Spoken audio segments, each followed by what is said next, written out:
kehendak hati-Mu. Dan juga berkati kami semua yang berada dalam ruangan ini, maupun yang mendengarkan di live YouTube dan yang nanti akan mendengarkan di live Bunda.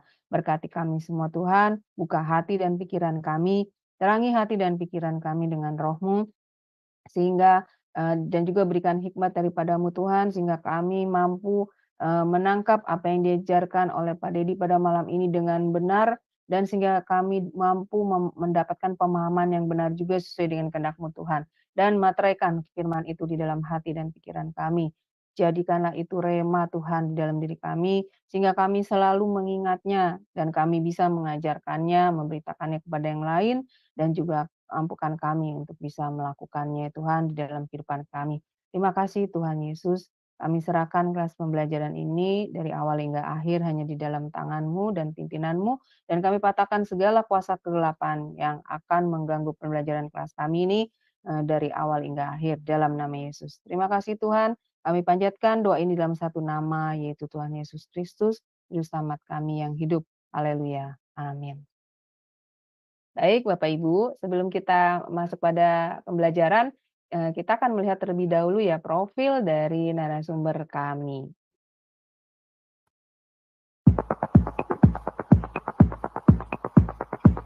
Salam semua, kembali lagi di Sema Adonai. Dan kali ini kita akan memperkenalkan pembicara kita, yakni Pendeta Dedi Kurniawan. Dan berikut adalah profil singkat dari beliau. Beliau sudah menikah dengan istri bernama Junita S. Sos dan memiliki 2 orang anak, yaitu Christopher Hosea Eugene, 25 tahun, dan Aiko Rodita Eugenia, 18 tahun. Pendidikan S1 Fakultas Ekonomi Manajemen UPIDA pada tahun 1996, S2 Magister of Art STT Battle the Way pada tahun 2013, S2 Magister Teologi STT Battle the Way pada tahun 2015, S2 Magister Pendidikan pada tahun 2017 di Institut Kristen Borneo Balikpapan, S3 Teologia pada tahun 2018, Institut Kristen Borneo Balikpapan, Bethel Biblical Counseling Academy pada tahun 2022. Pelayan Ketua Cahaya Kasih Ministry Wakil Gembala GBI Persatuan BSD pada tahun 2020. Mentor Gembala-Gembala Cabang pada tahun 2021 hingga sekarang. Gembala Jemaat GBI Ekousia Agape Karawaci Benton Johnson UPH Karawaci. Beliau bekerja sebagai dosen tetap di Institut Kristen Borneo Balikpapan. Beliau juga menjadi dosen tamu di STT Tabha Batam dan juga dosen tamu di STT Labs Bekasi, serta menjadi pengajar di Cahaya Kasih Ministry.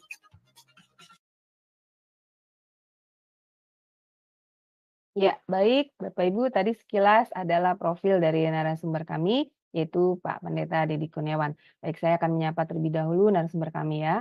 Shalom, selamat malam Pak Dedi. Masih di mute Ya, Pak ya? selamat malam Ibu, Bu Aling, Bapak Ibu semua. Selamat malam, selamat waktu di tempatnya masing-masing ya Bapak Ibu ya. Nggak hafal ya, di Amerika pagi ya. Iya. Selamat bertemu kembali Pak Dedi. Sudah lama ya Pak. Iya ini. Iya. Semoga kabar Pak Dedi sehat dan luar biasa ya Pak. Terima Amin. kasih. Ya. Baik Pak, saya akan segera memberikan kesempatan pada Bapak untuk mengajar di kelas ini. Dipersilakan Pak. Ya baik, terima kasih Ibu. Baik Bapak Ibu, selamat malam. Malam hari ini kita akan belajar dengan tema khusus, yaitu adalah tentang kontroversi mengenai hukuman mati, Bapak Ibu Saudara ya. Nah, Bapak Ibu, di kalangan masyarakat Indonesia, bahkan mungkin dunia, Bapak Ibu ya, hukuman mati ini masih menjadi satu perdebatan di antara banyak orang ya, Bapak Ibu Saudara ya, baik aktivis ya, hak asasi manusia, kemudian juga praktisi hukum, bahkan sampai kepada pemuka-pemuka agama, Bapak Ibu Saudara ya. Nah, bagaimana hari ini kita melihat kontroversi mengenai hukuman mati berdasarkan pandangan dari beberapa kelompok Kristen, Bapak Ibu Saudara, karena kita tentunya belajar dari sisi iman Kristen, maka kita akan belajar malam hari ini beberapa kelompok tersebut dengan pandangannya yang diambil dari Alkitab, tentunya juga mereka menggunakan ayat, kemudian mereka menyatakan sikap mereka mengenai hukuman mati, begitu ya Bapak Ibu Saudara ya. Baik Bapak Ibu, kontroversi hukuman mati itu masih terjadi di negara kita Bapak Ibu Saudara hari ini. Indonesia adalah salah satu negara yang masih menganut hukuman mati diberlakukan ya, khususnya untuk beberapa kasus-kasus pidana ya, kasus pidana narkoba, kemudian juga pembunuhan dengan berbagai macam kejahatan lainnya yang berlapis ya Bapak Ibu Saudara ya, itu dijatuhi hukuman mati. Nah baik, kita akan lihat ya, slide berikutnya dimunculkan pertanyaan sedemikian Bapak Ibu ya, bagaimana sikap orang Kristen terhadap hukuman mati begitu? Bagaimana pandangan kita sebagai orang percaya? Apakah kita setuju atau tidak setuju? Yang ada di masyarakat adalah dua hal ini, ya, pilihan, setuju atau tidak setuju begitu. Nah, nanti kita akan lihat pandangan-pandangan daripada kelompok-kelompok yang nanti memandang tentang hukuman mati seperti itu. Namun secara garis besar Bapak Ibu ya, tentunya setuju dan tidak setuju, ya. Cuman itu aja sebenarnya. Nah, baik. Nah, Bapak Ibu, ini adalah bentuk-bentuk hukuman mati Bapak Ibu ya, walaupun tidak semua ya, kita bisa lihat gambarnya, tetapi beberapa hukuman mati hari ini yang masih terjadi di dunia Bapak Ibu ya, di beberapa negara seperti itu. Dan bahkan ada beberapa hukuman mati yang saat ini sudah ditinggalkan di beberapa negara ya Bapak Ibu ya. Nah, kalau kita lihat masih ada pidana hukuman mati yang diperlihatkan, dipertontonkan di depan masyarakat ya. Bapak Ibu kalau lihat gambar yang di atas itu, di atas kiri itu adalah pelaku hukuman proses hukuman mati terhadap pelaku tindak pidana kejahatan ya Bapak Ibu Saudara ya. Itu di Yaman ya Bapak Ibu ya. Kalau di Yaman itu dipertontonkan, ditembak di depan umum. Jadi seperti sebuah adegan pertunjukan begitu ya. Jadi diperlihatkan begitu. Tujuannya apa? Sama sih Bapak Ibu sebenarnya tujuannya. Mereka melakukan itu semua karena satu alasannya, supaya tidak timbul kejahatan-kejahatan yang akan terulang seperti itu kembali. Jadi sebagai efek jera ya terhadap orang yang akan melakukan kejahatan, mereka akan berpikir dua kali begitu ya. Kemudian pada zaman dulu ya di Prancis juga ada yang disebut dengan mesin guillotine, yaitu mesin untuk pemenggal kepala ya, algojo, menggunakan alat ya, menggunakan besi pemotong yang terbuat dari baja dengan berat sekali, kemudian menjatuhkan besi pisau itu kemudian mengenai tepat di bagian leher daripada si terpidana mati. Nah, hukuman raja masih berlaku nih Bapak Ibu Saudara. Kita lihat di beberapa negara di Afrika hukuman raja masih berlaku ya, terutama khusus untuk pelaku daripada perzinahan. Mereka dirajam batu beramai-ramai dan kemudian dirajam sampai mati. Amerika masih menganut hukuman mati, salah satunya dengan kursi listrik yang terkenal ya. Kemudian juga di sebelahnya kita bisa melihat hukuman mati di hadapan negu tembak. Di beberapa negara termasuk di Indonesia, ya, hukuman matinya diberlakukan dengan hukuman tembak. Nah, itu terpidana diikat di sebuah tiang, kemudian negu tembak mengarahkan senjatanya, dan kemudian membidik bagian jantung daripada terpidana, kemudian baru melepaskan tembakan begitu ya, sampai kemudian si terpidana sudah tidak bernyawa begitu. Hukuman gantung masih berlaku hari ini Bapak Ibu Saudara ya. Malaysia masih menganut hukuman matinya dalam bentuk hukuman gantung, kemudian juga Iran dan beberapa negara yang lain. Nah, kemudian di bawah Bapak Ibu Saudara kita lihat adalah model kisos ya, kisos atau pemancungan kepala atau pembenggalan kepala yang masih dilakukan di Arab Saudi ya untuk terpidana khusus misalkan seperti narkoba, kemudian juga pembunuhan begitu ya. Di sana masih memperlakukan hukuman ini, bahkan hak asasi manusia kalau tidak salah mencatat terjadi peningkatan ya tahun kemarin untuk jumlah terpidana hukuman pancung Bapak Ibu Saudara. Dan ini sama dipertontonkan di depan umum ya Bapak Ibu Saudara.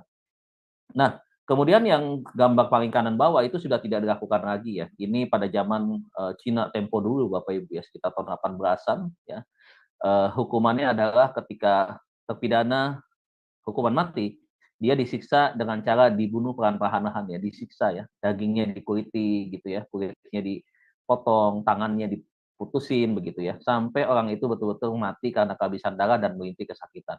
Nah, ini Bapak Ibu adalah bentuk-bentuk hukuman mati yang masih diberlakukan di dunia di beberapa negara, dan belum semua negara itu menghapuskan hukuman mati, walaupun kita tahu human right atau badan daripada hak asasi manusia sudah bersuara dengan begitu kerasnya supaya hukuman mati ini dihapuskan daripada hukuman dari sebuah undang-undang pidana di satu negara begitu Bapak Ibu ya. Tapi tetap masih berlaku sampai hari ini. Nah, Bapak Ibu, kita akan pelajari dulu tentang kata hukuman mati ya. Kata hukuman mati kalau kita lihat dari Kamus Bahasa Indonesia atau KBBI, maka kita temukan bahwa hukuman mati terdiri dari dua kata, yaitu hukum dan mati ya. Nah, ini di dalam buku yang dikarang oleh Purwadarminta ya pada tahun 1983. Nah, kita lihat hukum adalah peraturan. Ini artinya yang dibuat oleh suatu kekuasaan atau adat istiadat yang dianggap berlaku bagi banyak orang dalam masyarakat. Maka hukuman adalah sebuah sanksi yang diberikan kepada seseorang yang melanggar undang-undang. Itu berarti tentang hukum ya. Sedangkan kata mati mempunyai arti kehilangan nyawa. Jadi kalau dua kata ini digabungkan Bapak Ibu, maka kita punya definisi yang lain. Nah, definisinya apa? Dengan demikian, arti hukuman mati adalah usaha pembunuhan yang dilakukan dengan sengaja oleh pengadilan resmi negara atas dasar tindakan kejahatan yang telah dilakukan oleh terpidana. Jadi, hukumannya dijatuhkan oleh negara, oleh pemerintah, dan kemudian juga dilakukan atau dieksekusi oleh pemerintah dalam hal ini, Bapak Ibu Saudara. Nah, bagaimana pendapat ahli tentang hukuman mati ya? Kita lihat ahli nih ya, ahli pidana ya. Bapak kriminolog mengatakan bahwa Lombroso dan Garofalo ya Bapak Ibu Saudara, ini dua orang kriminolog yang sangat terkenal, dia berpendapat bahwa pidana mati itu adalah alasan yang mutlak yang harus ada pada masyarakat untuk mengenyapkan individu-individu yang tidak mungkin dapat diperbaiki lagi. Jadi menurut pandangan mereka ini, Lombroso dan Garofalo, ada orang-orang tertentu yang memang sudah sangat rusak. Jadi tidak mungkin ada peluang lagi untuk memperbaiki orang tersebut. Nah, orang tersebut dianggap adalah orang yang tidak berguna lagi. Sehingga apa yang harus dilakukan? Sehingga ketika dia berbuat jahat, dan dia telah melakukan satu perbuatan jahat yang begitu jahat, maka tidak perlu ada lagi pengampunan begitu. Jadi orang itu harus dilenyapkan atau harus dijatuhi hukuman mati begitu. Nah, ini tergantung nanti sudut pandang kita. Betul gak sih orang itu sejahat-jahatnya tidak bisa diperbaiki lagi begitu ya? Nanti kita bisa memberikan pandangan Bapak Ibu berdasarkan juga iman Kristen tentunya. Betul nggak apa yang dikatakan oleh Lombroso dan Garofalo dalam hal ini? Dan karena kedua sarjana ini pun menjadi pembela daripada pidana mati. Nah, pidana mati adalah suatu upaya yang radikal untuk meniadakan orang-orang yang tak terbaiki lagi. Dan dengan adanya pidana mati ini, maka hilanglah pula kewajiban untuk memelihara mereka dalam penjara-penjara yang demikian besar biaya. Jadi adalah salah satu solusi ya. Maksud lain daripada menjatuhi hukuman mati adalah supaya para narapidana yang udah kelas berat ini itu tidak dibiarkan lama-lama begitu. Kenapa? Karena dianggap memboroskan biaya daripada atau anggaran daripada negara begitu ya. Ya kalau satu sih mungkin nggak dihitung, tetapi kan banyak begitu ya. Kalau misalkan satu negara begitu banyak mereka dijatuhi hukuman mati, kalau tidak dihukuman mati, hukuman seumur hidup itu kan akan menambah beban biaya negara begitu. Sehingga lebih baik ya sudah ya di hukum mati saja begitu supaya selesai semuanya. Negara tidak mengeluarkan uang dalam anggaran yang banyak begitu. Jadi hemat anggaran. Kemudian Hatawi mengatakan ya, ini pendapat ahli yang lain ya, memandang ancaman dan pelaksanaan pidana mati sebagai social defense ya. Jadi pidana mati adalah suatu pertahanan sosial untuk menghindarkan masyarakat umum dari bencana dan bahaya ataupun ancaman bahaya besar yang mungkin terjadi yang akan menimpa masyarakat yang telah atau akan mengakibatkan kesengsaraan dan mengganggu ketertiban serta keamanan rakyat umum dalam pergaulan hidup manusia bermasyarakat dan beragama serta bernegara.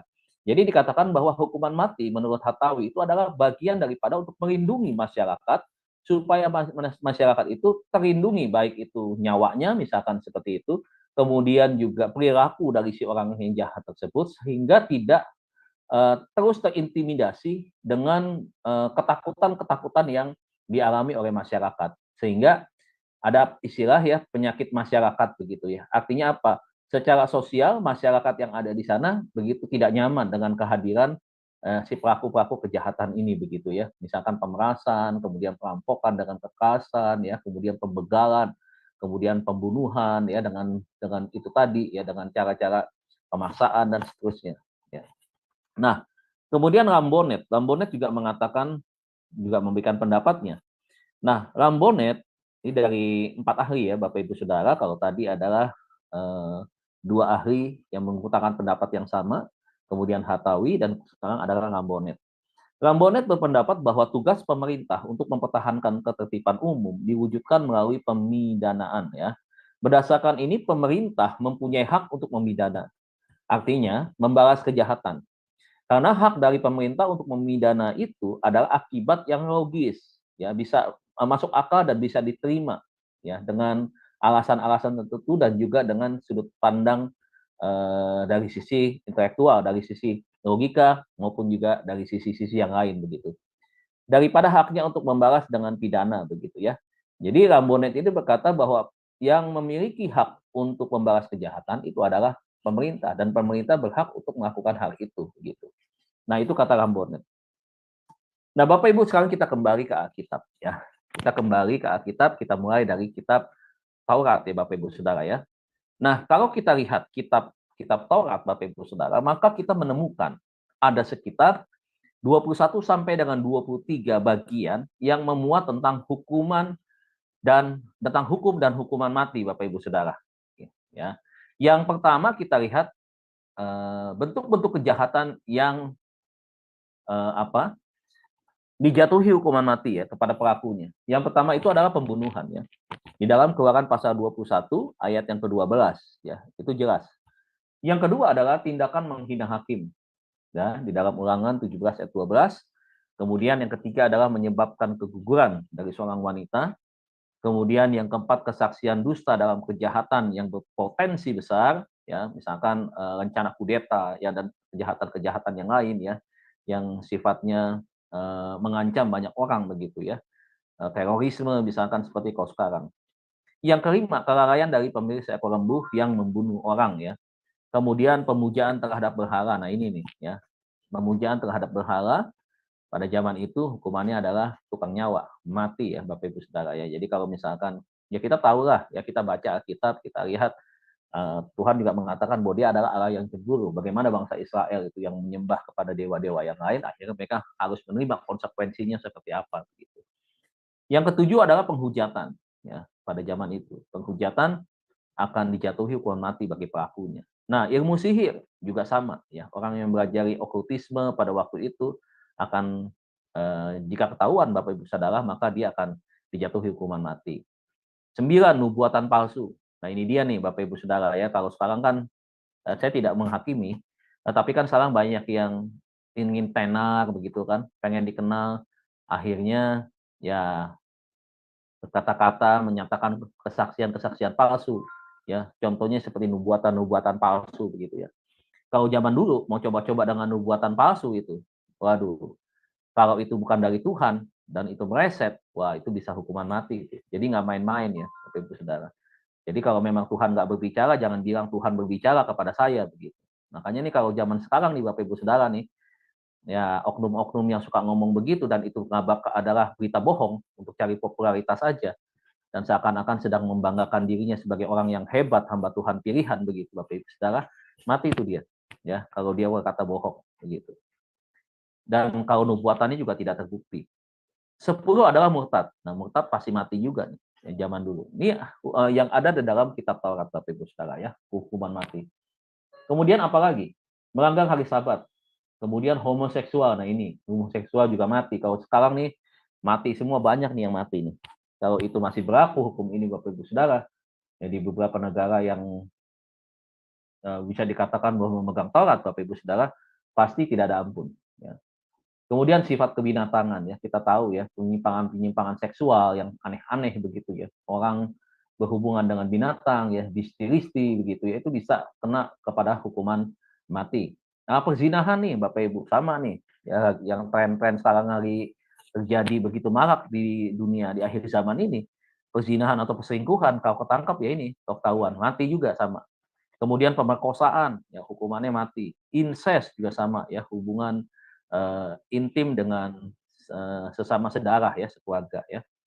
Kemudian mengutuki orang tua. Nah, ini dia nih anak-anak muda nih cilaka nih kalau sekarang Bapak Ibu Saudara ya.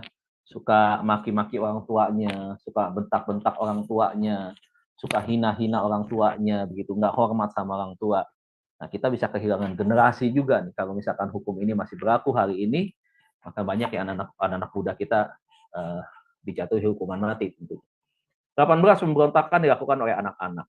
Sama nih, ya kurang lebih ya. 19 pencurikan, ya, hukuman mati. Kemabukan yang dilakukan seorang imam. Nah, ini nih. Nah, ini dia nih. Jadi kalau ada hamba Tuhan, pendeta mabuk-mabukan, kebar begitu ya, mabuk-mabuk begitu sampai berkelahi misalkan, nah, dia ketahuan, dia kena hukuman mati. Nah, kita lihat anak-anak Imam Eri juga demikian ya, Hofni dan Finehas itu salah satu contoh yang tidak baik. 21 orang-orang yang tidak diurapi menyentuh barang-barang kudus di kemah pertemuan. Jadi nggak sembarangan menyentuh benda-benda kudus yang merupakan simbol daripada kekudusan Allah ya. Nah, itu Bapak Ibu Saudara berkaitan dengan jenis-jenis hukuman mati yang dijatuhi yang telah ada di dalam Alkitab terhadap beberapa orang yang melakukan tindakan-tindakan pelanggaran atau kejahatan. Nah, sekarang Bapak Ibu, pandangan etika Kristen tentang hukuman mati, Bapak Ibu.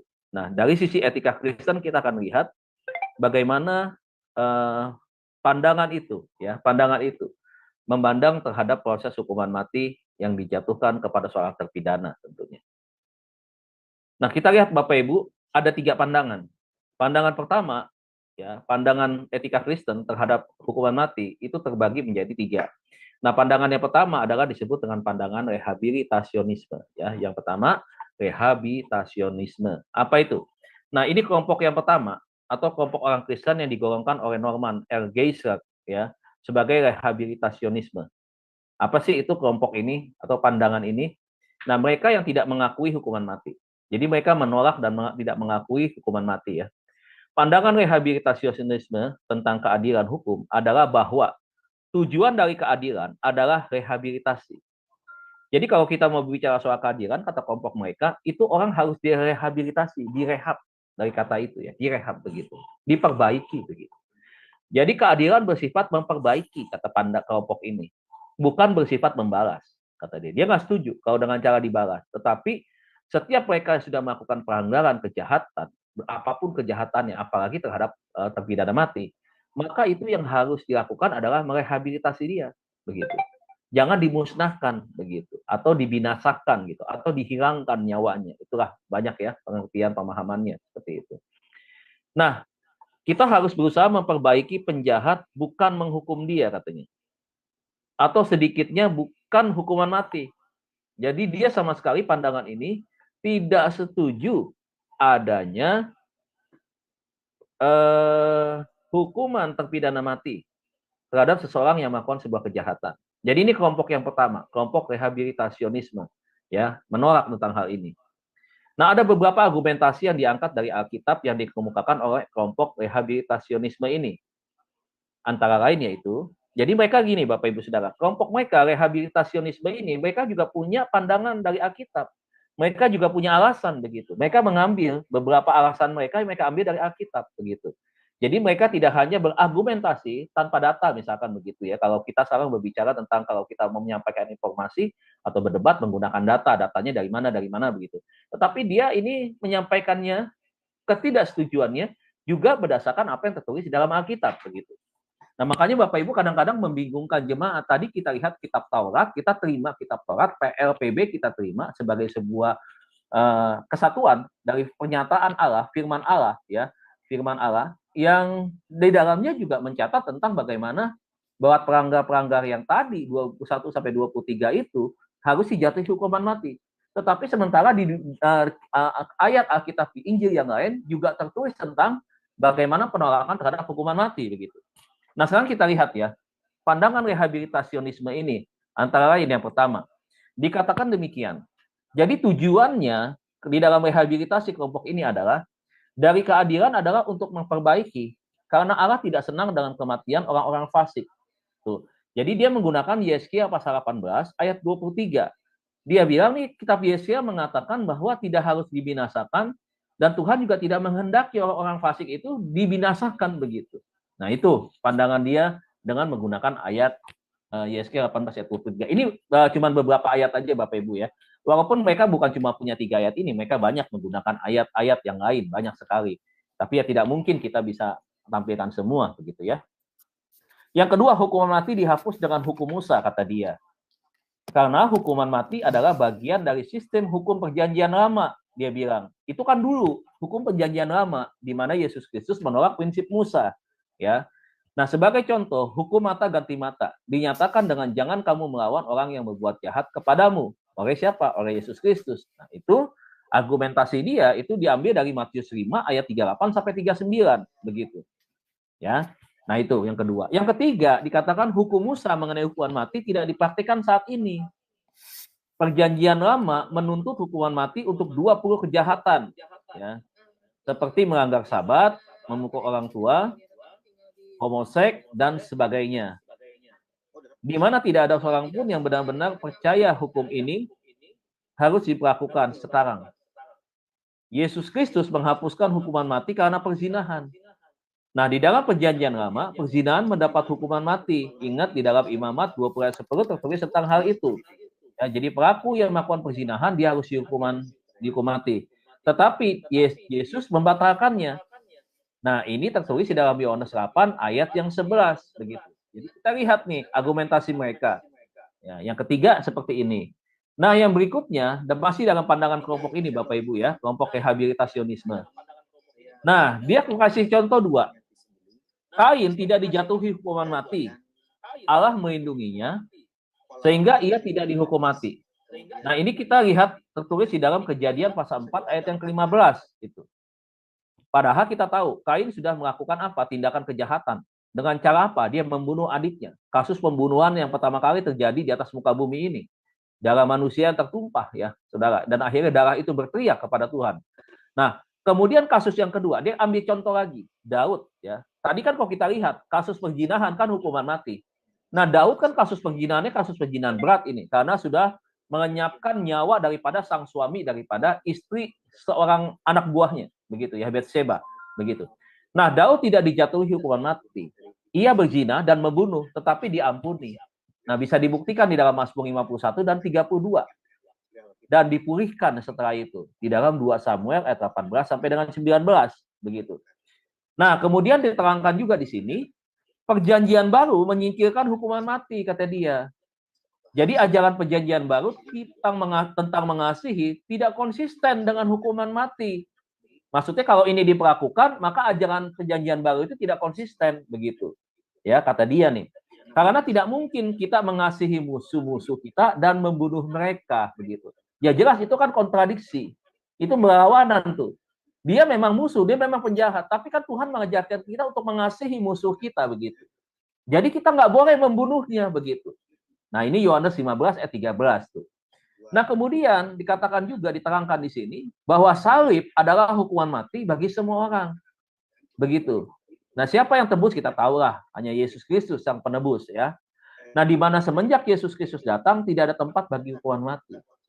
Jadi lihat kehadiran Yesus di sana secara tidak langsung kata dia adalah menghapus daripada hukuman mati dan tidak berlaku lagi setelah Yesus datang masuk ke dalam zaman anugerah begitu.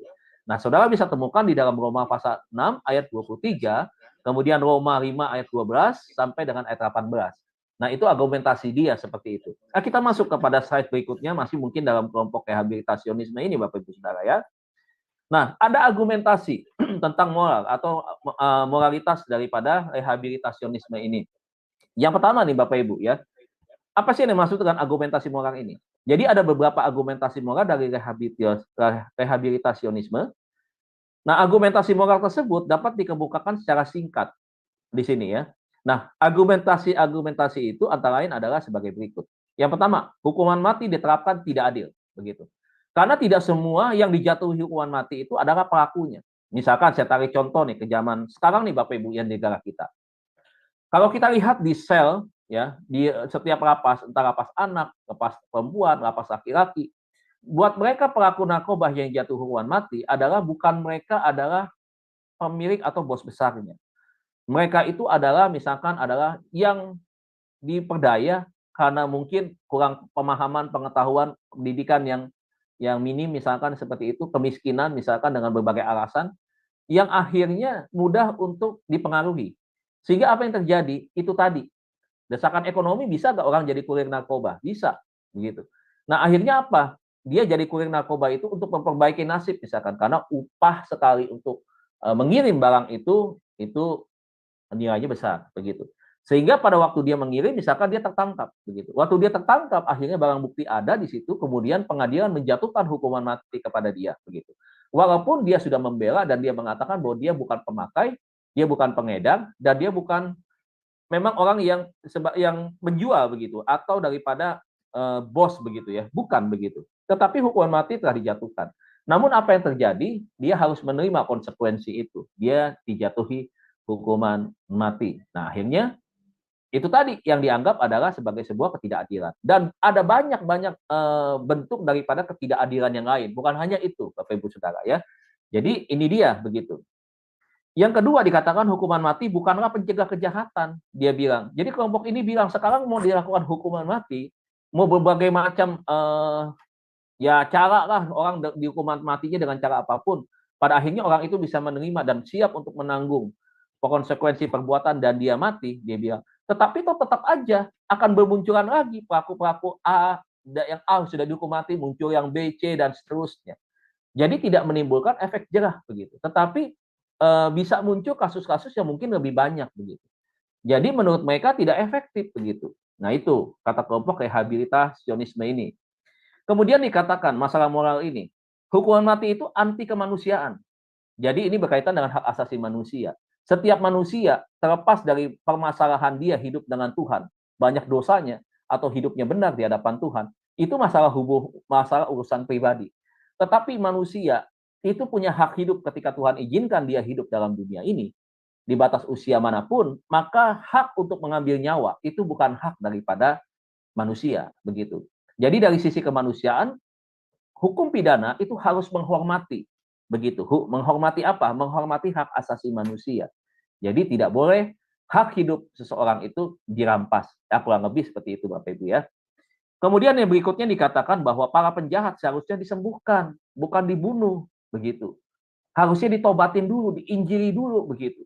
Harusnya diberikan kesadaran dulu nih. Harus dilihat dulu nih kenapa dia seperti itu begitu. Dan harus diberikan kesempatan untuk apa? Untuk dia memperbaiki dirinya, untuk dia tobat, sadar telah melakukan satu kekeliruan begitu ya, dan akhirnya dituntun untuk mengenal Tuhan, dituntun untuk beribadah, dituntun untuk meminta ampun. Nah, maksudnya seperti itu. Jadi bukan dibunuh, kalau dibunuh berarti menghilangkan kesempatan dia untuk dia tidak bisa bertobat.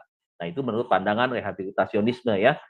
Nanti kita diskusi ya Bapak Ibu ya. Saya nggak tahu Bapak Ibu masuk kelompok yang mana nih. Saya pikir kita bisa memberikan masukan pandangan begitu.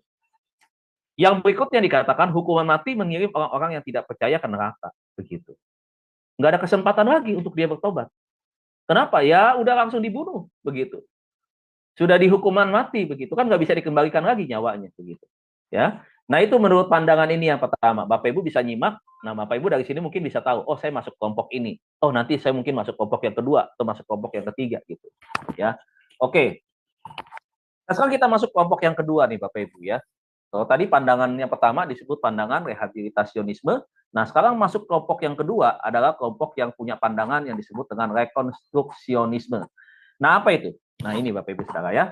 Nah, kelompok rekonstruksionisme beranggapan hukuman mati haruslah dilakukan untuk semua kejahatan besar.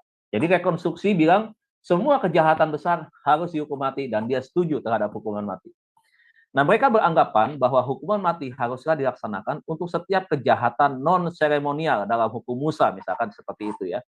Nah, sikap mereka disebut theonomis, ya, karena berpendapat bahwa hukuman mati haruslah direkonstruksi berdasarkan hukum Musa dalam Perjanjian Lama. Nah, hukum moral di dalam hukum Musa tidak dibatalkan, hanya hukum seremonial yang ditiadakan oleh Yesus Kristus. Matius pasal 5 ayat 15. Ya. Nah, tujuan utama dari keadilan adalah rekonstruksi. Rekonstruksi ini bertujuan untuk menghukum, bukan rehabilitasi. yang bertujuan untuk memperbaiki. Jadi ini kontra nih Bapak Ibu. Ini dia berlawanan dengan kelompok yang pertama tadi. Mereka berpendapat bahwa pemerintahan manusia ada di bawah otoritas Allah. Jadi dia menggunakan bahwa pemerintah-pemerintah itu datangnya dari Allah begitu ya. Berarti sebagai wakilnya Allah di dunia ini yang diberikan otoritas untuk itu. Ya, untuk apa? Di dalam hal ini untuk melaksanakan hukuman mati bagi semua pelanggaran besar sesuai dengan hukum dan hukuman mati yang terdapat di dalam Taurat tadi. Jadi dia patokan itu lihat tuh, apa yang tertulis di dalam Taurat taati, lakukan, dan kita dikasih otoritas untuk itu, untuk melakukannya. Jadi pandangan ini ya mengatakan demikian. Nah, ada argumentasi nih terhadap rekonstruksionisme ya. Nah, pertanyaan terpenting terhadap kelompok ini adalah apakah hukuman Allah dalam PL masih mengikat saat ini? Nah, itu satu pertanyaan yang menjadi perenungan dan juga alasan untuk kita mengetahui lebih jauh tentang pandangan daripada kelompok ini. Nah, dikatakan dalam upaya menjawab pertanyaan ini, maka perlulah dilihat argumentasi kelompok rekonstruksionisme ini, antara lain yaitu apa? Nah, dia mengatakan nih kelompok ini. Yang pertama, hukum Allah mencerminkan karakternya yang tidak berubah. Jadi Allah itu tidak pelin-pelan. Jadi apa yang tertulis di dalam Taurat dengan 23 tadi, ya 23 hukum, ya 23 hukum jenis hukuman mati yang mereka melanggar, ya harus dijatuhi hukuman itu, maka dia konsisten terhadap hal itu. Jadi ketika dia sudah menurunkan ya pernyataan tentang hal itu, maka dia juga konsisten terhadap apa? Terhadap apa yang sudah dia tulis atau dia sampaikan begitu. Nah, itu maksudnya ya. Namun karakter Tuhanlah melebihi dan lebih tinggi dari hukum Musa. Dan ini bisa dibandingkan dari Imamat 11 ayat 44 dan 1 Petrus 1 ayat 16 ya. Itu kita bisa melihat tentang karakternya Tuhan itu dari dua ayat ini yang diambil contohnya. Kemudian yang berikutnya masuk ke dalam PB ya. PB atau Perjanjian Baru mengulang 10 hukum ya, tertulis di dalam Roma 13 ayat 9, kemudian Efesus pasal 6 ayat yang kedua. Nah, namun ditegaskan dengan cara yang baru yang tidak berbentuk hukum. Perjanjian Lama ya. Jadi beda nih bentuknya ya. Walaupun diulangi begitu tetapi bentuk hukumnya berbeda. Nah, adalah kitab suci gereja Perjanjian Baru di dalam 2 Timotius 1 ayat 5, 3 dan 16 gitu ya. Ayat 2 Timotius pasal 1 ayat 5, 2 Timotius pasal 3 ayat 16 begitu. Yang kebenarannya dinyatakan secara baru, yaitu Yesus Kristus telah menyatakan bahwa ia tidak menghapus hukum Taurat. Ia datang untuk menggenapkannya, di mana kita harus melihat sabdanya dari perspektif kebenaran Tuhan. Bukan kebenaran dalam bentuk hukuman mati yang diulangi dalam Perjanjian Baru. Nah, Roma sekian, dan sini ayatnya ya. Tetapi tidak mencerminkan pandangan hukuman Musa. Jadi menurut dia di dalam PB, Tuhan itu tidak menghilangkan hukuman Taurat, hukuman mati gitu. Tidak menghilangkan apa yang tertulis dalam hukum Taurat gitu. Tetapi dia menggenapi. Artinya menurut pandangan ini Yesus juga mendukung tentang apa yang tertulis di dalam hukum Taurat. Dia bilang seperti itu. Itu argumentasinya dia. Jadi alasan dia mengungkapkan tentang pandangan dia kenapa dia ada di kelompok ini begitu. Nah, sekarang kita lihat ada kritik terhadap pandangan kelompok ini ya, kelompok yang kedua atau disebut dengan kelompok rekonstruksionisme. Nah, kelompok ini gagal membedakan kategori hukum moral dan seremonial. Ya, ini kritiknya, kritik kepada mereka nih. Tentunya bukan dari mereka, kalau udah kritik berarti kan dari luar. Nah, sebagai contoh terdapat perbedaan hukum Musa dan Perjanjian Baru. Nah, kita bisa lihat di dalam Imamat 11 ayat 17, Kisah Para Rasul 15 ayat 29, kemudian dapat kita bandingkan di dalam Markus pasal 7 ayat 19, kemudian Kisah Para Rasul ayat 10 ayat 15, dan 1 Timotius pasal 4 ayat 3 dan sampai ayat keempat. Nah, apa aja? Nah, kita lihat nih Bapak Ibu ya, kritiknya. Yang pertama, para rasul membatalkan hukum Musa. Itu bisa dilihat dalam Kisah Rasul 15 ayat yang kelima, 28 sampai 29. Kemudian dikatakan Yakobus menegaskan tentang kesatuan hukum. Ya. Kemudian yang berikutnya, menurut Rasul Paulus, orang-orang Kristen tidak berada di bawah hukum Taurat. Nah, itu kritik terhadap pandangan ini. Jadi pandangan ini bisa saja dari kelompok rehabilitasionisme, juga bisa dari kelompok yang ketiga nanti. Kita akan masuk kepada kelompok yang ketiga. Nah, 10 hukum tergantikan oleh pengorbanan Yesus Kristus. Ya. Nah, Kristus adalah kegenapan atau teros dalam hukum Taurat. Ya. Nah, kemudian yang berikutnya, hukum Musa sebagai hukum diberikan kepada orang Israel, bukan kepada gereja. Nah, jadi beda nih kata dia. Konteks pada waktu itu adalah untuk umat Israel, bukan untuk gereja. Kalau gereja kan berbicara tentang universal, Bapak Ibu ya. Orang yang percaya di dalam Tuhan Yesus Kristus begitu. Nah, jikalau gereja mengambil Taurat sebagai hukum, maka gereja harus mengambil semua kutubnya, begitu. Karena Kristus telah mengambil kutub hukum Taurat bagi umatnya. Nah, ini yang menyatakan ini pasti para teolog-teolog juga, Bapak Ibu ya. Mereka menggunakan dasar-dasar Alkitab yang mereka bisa nyatakan itu sebagai sebuah kritik terhadap kelompok ini, begitu. Nah, sekarang Bapak Ibu kita masuk kepada pandangan yang terakhir atau pandangan yang ketiga daripada kontroversi mengenai hukuman mati ditinjau dari sisi etika Kristen, Bapak Ibu, dan juga Alkitab ya, Bapak Ibu Saudara ya. Nah, kelompok ketiga disebut dengan pandangan retribusionisme. Kalau tadi pertama rehabilitasionisme, kedua adalah rekonstruksionisme, yang ketiga adalah retribusionisme. Retribusionisme adalah pandangan yang dianggap sebagai lebih dapat dipertanggungjawabkan secara Kristen. Nah, ini, kelompok tiga ini berbeda dari kelompok satu dan kelompok yang kedua, Bapak Ibu Saudara ya. Nah, perbedaannya di mana? Kenapa disebut dia lebih bisa dipertanggungjawabkan? Nah, kita akan lihat ya lebih jelasnya dari serat yang kita mulai dari yang pertama ini ya. Pendekatan retribusionisme ini berpendapat bahwa hukuman mati itu sah bagi beberapa kejahatan besar. Jadi menurut dia sah aja, nggak apa-apa gitu dilakukan, tetapi tidak kepada semua jenis pelanggaran begitu ya. Dalam hal ini tujuan utama dari retribusionisme adalah menghukum kejahatan besar. Jadi yang besar-besar itu harus dihukum begitu ya. Perintah Taurat jangan membunuh pada perintah ke-6 di dalamnya tertulis di dalam Keluaran 20 ayat yang ke-13. Di mana menurut Gerhard von Rath, bentuk hukum seperti ini dianggap sebagai hukum gurun apodiktis. Jadi hukum gurun zaman dulu begitu ya. Jadi retribusionisme melihat membunuh sesama manusia sebagai kejahatan besar. Dan kejahatan besar ini adalah dosa yang harus dihukum secara setimpal atau equal recompense ya, gitu. Mengapa kejahatan besar ini harus dihukum demikian? Ya, kata dia alasan utamanya ialah bahwa siapa yang membunuh sesama manusia adalah dia yang tidak menghargai atau menghargakan kehidupan. Karena itu siapapun yang tidak menghargakan kehidupan manusia dengan membunuh sesama manusia harus yang dicipta sesuai gambar Allah telah melakukan kejahatan besar dan harus dihukum berdasarkan perintah hukuman mati. Seperti yang dituangkan di dalam Kejadian pasal 9 ayat 5 sampai 6 di atas begitu ya, Saudara ya. Nah, itu yang bagian daripada retribusionisme yang ketiga. Kemudian dikatakan karena pembunuhan sesama manusia adalah tindakan tidak menghargai kehidupan manusia yang dihargakan Tuhan. Menurut Geisler dan Verkuil, pelaksana hukuman mati adalah pemerintah yang telah diberikan otoritas pedang atau penyandang pedang ya, senjata Bapak Ibu Saudara ya, oleh Tuhan Allah. Ya, dalam Roma 13 ayat yang keempat. Nah, Yesus Kristus menyatakan di depan prokurator Pilatus bahwa otoritas tertinggi bagi kehidupan manusia adalah Tuhan Allah. Dan ia juga secara khusus mengakui otoritas pemerintah Romawi atas kehidupan manusia. Yohanes pasal 19 ayat yang ke-11 begitu. Nah, Bapak Ibu kita lihat dari pandangan ini ada evaluasi. Evaluasi dari pandangan retribusionisme ada pandangan yang negatifnya. Nah, pandangan yang negatifnya adalah yang A dikatakan bahwa hukuman mati itu kejam luar biasa. Begitu. Jadi hukuman mati dianggap kejam, namun perlulah diingat bahwa hukuman mati sepadan dengan keadilan, kata dia. Karena keadilan sejati menuntut hukuman mati bagi pembunuh. Dengan demikian, hukuman mati harus dilakukan kepada setiap pembunuh manusia, karena hukuman mati adalah kesetimpangan keadilan bagi pembunuh yang dibunuh. Nah, maksudnya apa? Di penjelasan ini kita kasih contoh ya, Bapak Ibu ya.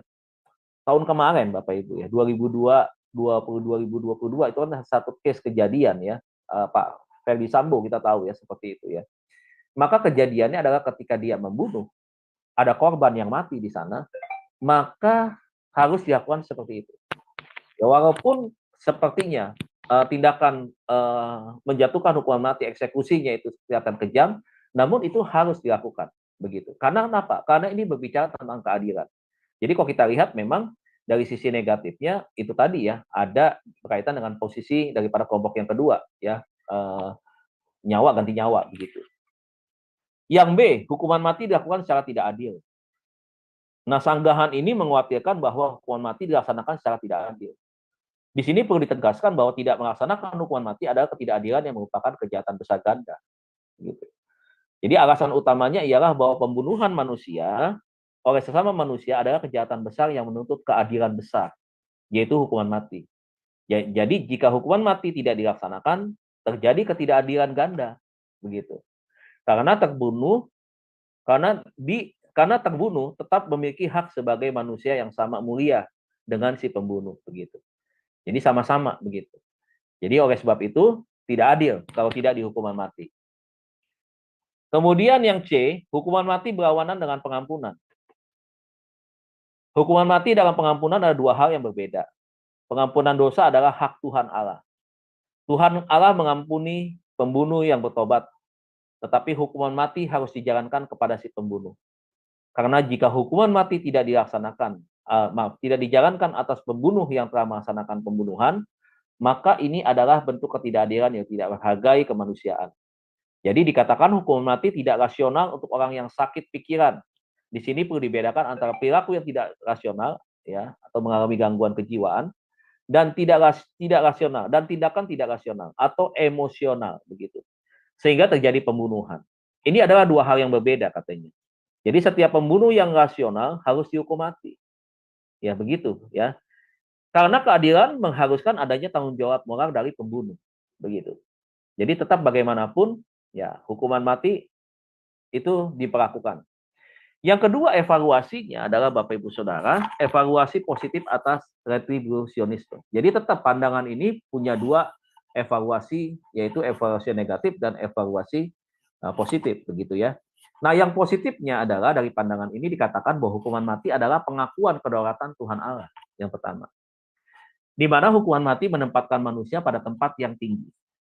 Nah, di sini hukuman mati adalah tindakan yang bernilai tinggi karena menghargai kehidupan manusia yang diberi nilai tinggi oleh Tuhan Allah. Itu yang positif katanya. Yang B, hukuman mati adalah perlakuan penuh hormat kepada penjahat. Karena ia diperlakukan sebagai manusia. Dalam hal ini, pembunuh diperlakukan oleh negara sebagai manusia, yaitu makhluk moral yang bertanggung jawab, bukannya sebagai barang, binatang, atau pesakitan yang dianggap tidak bertanggung jawab. Begitu. Jadi maksudnya gini Bapak Ibu Saudara ya, jadi kalau dia berani berbuat, dia berani melanggar, maka konsekuensinya dia sudah tahu apa yang harus dia terima. Ya, lebih kepada misalkan hal yang sederhana, berani berbuat, berani bertanggung jawab, gentle dong, begitu maksudnya Bapak Ibu. Ya, kurang lebih seperti itu pemahaman pengertian. Yang C, hukuman mati adalah pandangan yang benar tentang keadilan yang tidak sejati dan sesungguhnya. Karena Tuhan mengasihi, namun ia titik-titik tidak sekali-kali membebaskan dari hukuman orang-orang yang bersalah. Ya, Nahum pasal 1 ayat yang ketiga. Jadi ini yang evaluasi daripada positif atas retribusionisme. Yang D, dikatakan hukuman mati menghalangi kejahatan. Jadi kalau tidak ada hukuman mati, sama juga membiarkan kejahatan semakin banyak. Kejahatan semakin merajalela, begitu. Kejahatan itu akan timbul di mana-mana, akan bermunculan pelaku-pelaku kejahatan yang sadis, begitu. Jadi kalau memang tidak dihukum mati, ya sama juga membiarkan kejahatan itu semakin meluas, begitu. Akan semakin banyak penjahat-penjahat yang nanti akan bermunculan, begitu. Nah, hukuman mati dapat menghalangi kejahatan. Alasan pentingnya adalah karena pembunuh yang dihukum mati tidak dapat lagi meneruskan kejahatannya. Itu yang pertama, karena sudah selesai. Pembunuh berdarah daging ini sudah dibunuh. Sudah dibalaskan oleh pemerintah atas kejahatannya. Sehingga dia juga menanggung konsekuensinya, dia harus mati, dan perbuatannya terhenti di situ. Dan sudah tidak ada lagi kejahatan-kejahatan dilakukan oleh si terpidana mati ini. Dan mereka, yaitu penjahat dan calon penjahat yang hidup, akan merasa terancam oleh hukuman mati dan takut untuk berbuat kejahatan besar, yaitu membunuh sesama manusia. Nah, ini Bapak Ibu saya kembalikan kepada kita semua dalam hal ini, apakah betul dengan yang D ini itu mengurangi dan menghilangkan tindak pelaku kejahatan, termasuk sudah tidak muncul lagi secara otomatis hukuman mati kepada terpidana yang melakukan tindakan berbagai macam kejahatan begitu. Kita bisa lihat ya, betul nggak begitu ya, begitu. Nah, dengan fakta-fakta yang ada di setiap kita berada nih di mana-mana hari ini ya, Bapak Ibu kan ada yang di Amerika dan di Jerman seperti itu.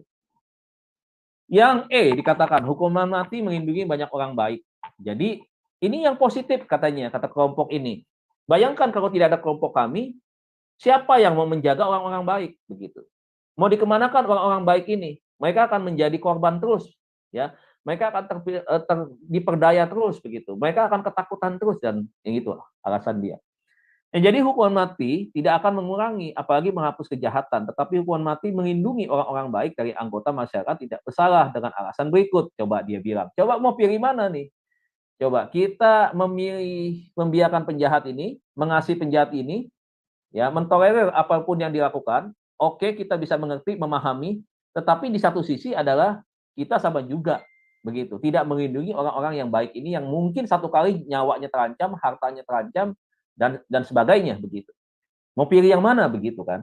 Nah, jadi apa yang dia katakan di dalam bagian E yang ini? Ada tiga hal ya Bapak Ibu ya. Yang pertama dikatakan adanya harga yang pantas harus dibayar untuk pembunuhan, begitu. Jadi hukuman mati adalah harga pantas yang meningkatkan rasa hormat kepada sesama manusia dan kemanusiaan melalui hukuman mati. Artinya ketika orang yang mengadili si terpidana ini karena dia sudah membunuh orang yang lain, maka di dalam dirinya yang menjatuhkan hukuman mati kepada si pelaku ini, maka dia sedang berbicara tentang kehormatan di antara pelaku yang membunuh dan yang dibunuh dan juga terhadap dirinya. Begitu. Jadi menurut dia ini adalah sesuatu kehormatan yang harus memang kita terima semuanya begitu. Baik dari yang menjatuhkan hukumannya maupun si pelaku dan juga korban begitu.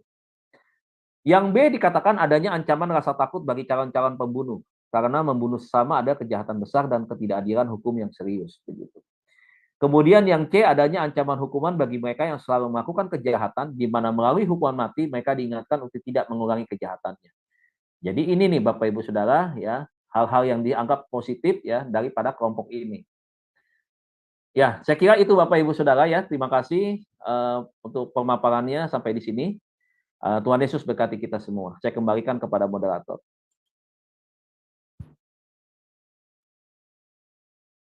Ya, baik. Terima kasih Pak Dedi. Luar biasa ya Pak. Materi malam ini kita belajar tentang kontroversi mengenai hukuman mati dari pemaparan Bapak tadi yang banyak melampirkan ayat-ayat Alkitab. Nah, dari sini kita bisa ini ya Pak, mempunyai pemahaman apa menurut pandangan kita yang benar. Tapi sebelum kita masuk pada sesi tanya jawab dan diskusi, Bapak Ibu, saya akan terlebih dahulu membacakan acara-acara Sema Adonai ke depannya ya, Bapak Ibu. Baik, sebentar. Ya. Ya, baik Bapak Ibu. Dimulai dengan setelah kelas ini masih ada kelas lanjutan ya Bapak Ibu dan kelas terakhir di Sema Adonai yaitu di jam 21.00 waktu Indonesia Barat. Dan kita akan belajar untuk kelas selanjutnya adalah kita belajar tentang materi buku Sejarah Penebusan seri ke-6. Dan ini sudah masuk sesi yang ke-8 ya Bapak Ibu dengan temanya adalah pakaian imam besar sesi yang kedua. Jadi sesi yang pertama itu sudah di minggu yang lalu. Dan yang menjadi narasumbernya seperti biasa adalah Pak Pendeta Dr. Yudi Lengkong MTH dan moderatornya adalah Ibu Heni. Selanjutnya besok di hari Sabtu 20 Juli 2024 di jam 19.00 waktu Indonesia Barat di Sema Adonai akan kembali ada kelas pembelajaran firman ya Bapak Ibu. Dan kali ini kita akan belajar tentang tema Healthy Lifestyle, versi kedokteran dan versi Alkitab. Dan yang menjadi narasumbernya adalah Ibu Dr. Angela Wina dan moderatornya adalah Ibu Heni. Selanjutnya masih di hari yang sama, di hari Sabtu, di jam 21.00 waktu Indonesia Barat, masih ada kelas pembelajaran firman Tuhan yang terakhir di Sema Adonai. Dan seperti biasa, di pukul 21 ini kita belajar tentang materi alfabet Ibrani ya Bapak Ibu.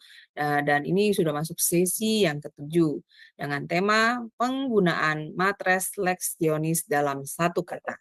Dan yang menjadi narasumbernya seperti biasa adalah Pak Evangelis Erikson Ritonga BTH dan moderatornya adalah Ibu Christine. Selanjutnya, ini adalah renungan pagi Sema Adonai ya Bapak Ibu, diadakan setiap hari, mulai dari hari Senin sampai dengan Sabtu, dimulai dari jam 5.30 pagi, dan dilayani oleh hamba-hamba Tuhan yang sangat memberkati. Jadi Bapak Ibu sekalian, untuk renungan pagi Sema Adonai, kemudian renungan pagi dari Bapak Gembala kami sendiri, yaitu Pak Pendeta Daniel Palungan yang diadakan setiap hari Jumat 1 kali dalam seminggu, dan juga ibadah online Sema Adonai, hanya Bapak Ibu dapat ikuti lewat channel CF Firman. Jadi tidak di-live-kan di channel-channel yang lain ya Bapak Ibu. Oleh karena itu bagi Bapak Ibu yang belum men-subscribe channel baru kami, channel CF Firman, tolong subscribe channel YouTube baru kami. Sehingga Bapak Ibu bisa mengikuti keseluruhan acara-acara Sema Adonai terutama yang tidak di-live-kan di channel-channel lain ya, selain di channel Cahaya Firman. Dan juga tolong bantu share ya Bapak Ibu kepada yang lain channel Cahaya Firman ini, sehingga semakin banyak orang yang bisa mengikuti keseluruhan acara-acara Sema Adonai lewat channel Cahaya Firman. Dengan begitu Bapak Ibu telah membantu channel kami, channel Cahaya Firman, untuk menjadi lebih berkembang dan menjadi berkat lagi bagi banyak orang. Terima kasih Bapak Ibu atas perhatiannya. Sekarang kita akan masuk pada sesi tanya jawab dan diskusi. Tapi terlebih dahulu bagi yang ingin bertanya harap present ya, supaya operator kami bisa membuka mute dari Bapak Ibu sekalian. Ya, baik Pak Dedi, luar biasa ya Pak. Gitu, tentang pemaparan Bapak malam ini. Saya kalau Iya. ditanya pilih di antara 3 itu, saya milihnya yang A, Pak. Oh, yang Karena A. Iya. lebih berkemanusiaan Ya. gitu. Karena gini Pak, yang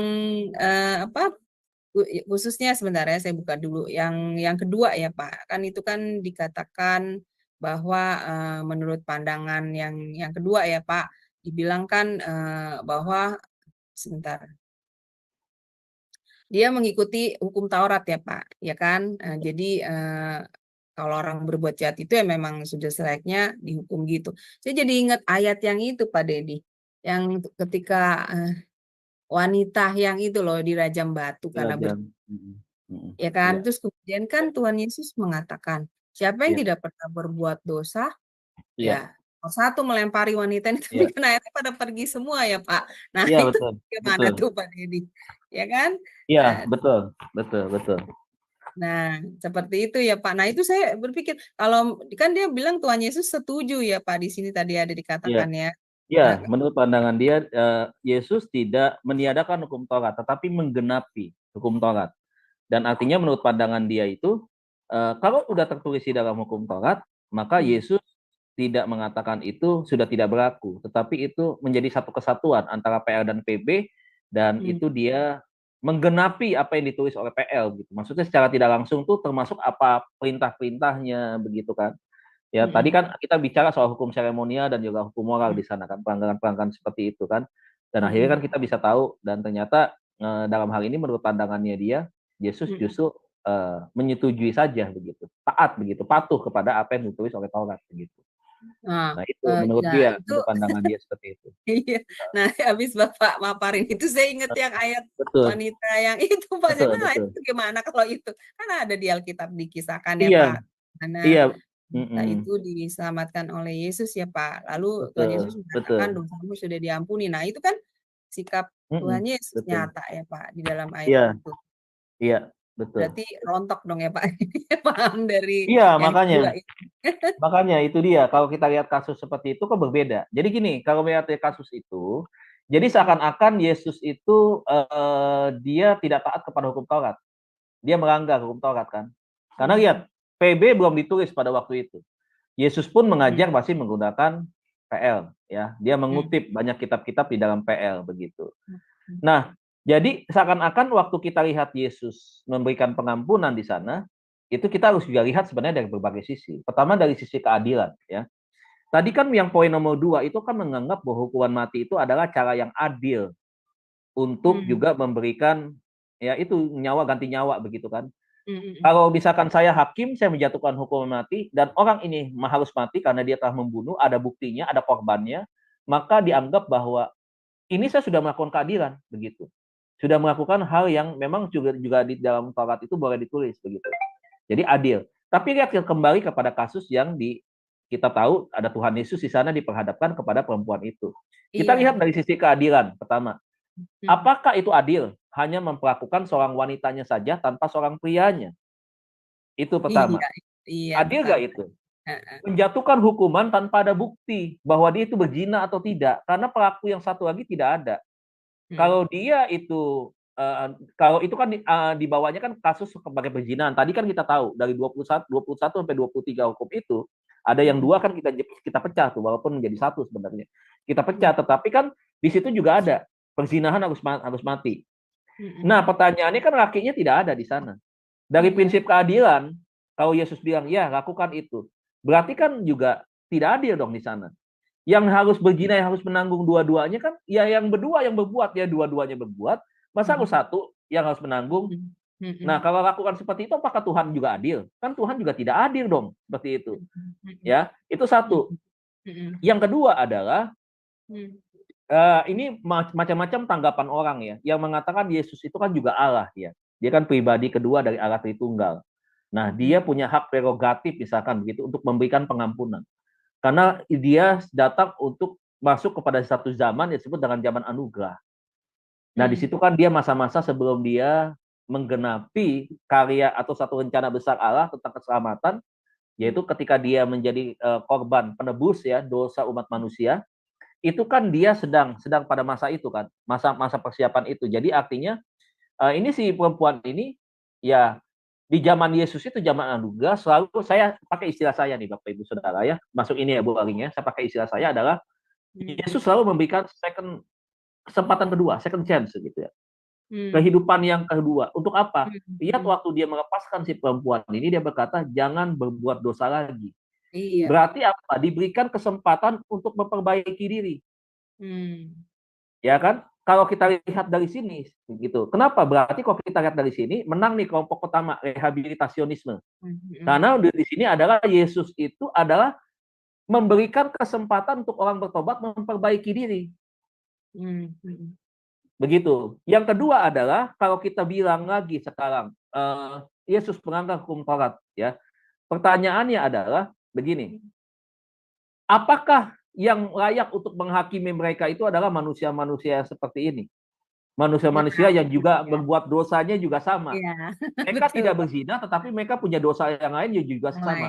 Apakah layak orang berdosa menghakimi orang berdosa? Kan tidak.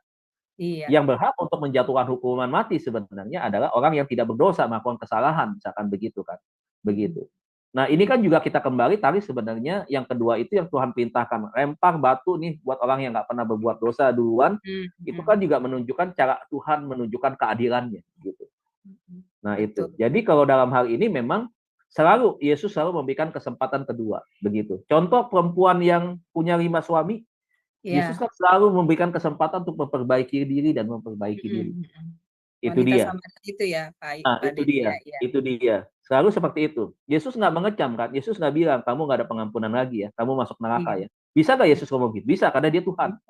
Tapi dia nggak bisa lakukan, dia nggak lakukan itu kan? Dia nggak mau.